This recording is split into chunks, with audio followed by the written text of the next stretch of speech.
we started the partnership and the connectivity project with Maria, myself, and Javier from the County of Marin IT, actually. And as part of our work with Digital Marin, which I know a number of you have been involved in the Digital Marin process from early last year in the education sector.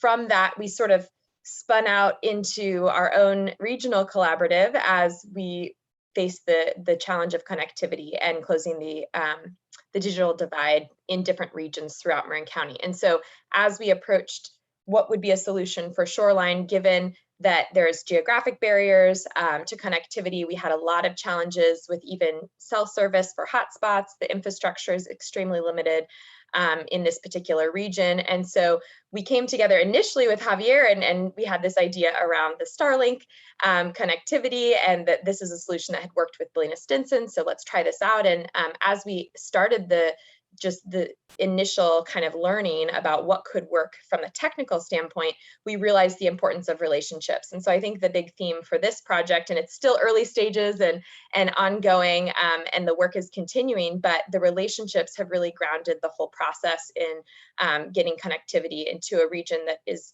incredibly sort of geographically challenged right now based on the infrastructure that exists. And so from that conversation, we actually connected with Sarah as well, and she advised us to think more broadly about digital literacy and about the community and really empowering our families and parents to own this process. Because the interesting piece with this particular technology with Starlink, it really has to have sort of on the ground knowledge and skill and adoption. And so then we reached out to Belandra and Ramona, who are here on the call as well, and getting the library involved, as well as Belandra through a lot of the impact technology work that Parent Services Project has done this year in training parents, getting them connected to school and educational resources through technology. And so we built out this collaborative proposal of what would it look like to help our parents on the ground in the Shoreline District really own and adopt technology that worked for their household, and really think about what worked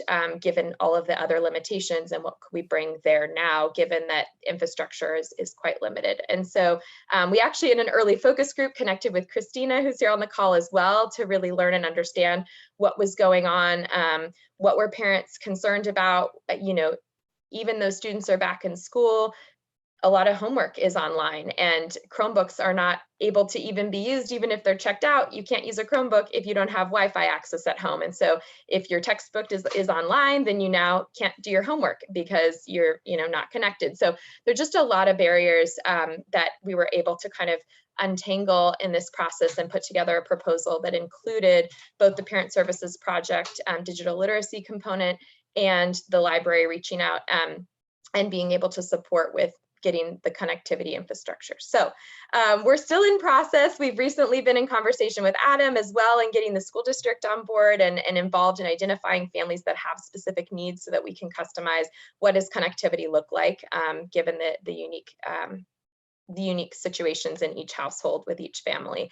So we are still in process, and we've recently put the proposal together, and we've engaged with funders, and that's sort of where we are now. But I think the big highlight is relationships, and relationships had existed, were already happening with parents and families. And so my role has really just been coordinating it all, but we're sort of in that process. And I think the proposal we have is stronger because of the knowledge of the community and the knowledge and the relationships that exist there already.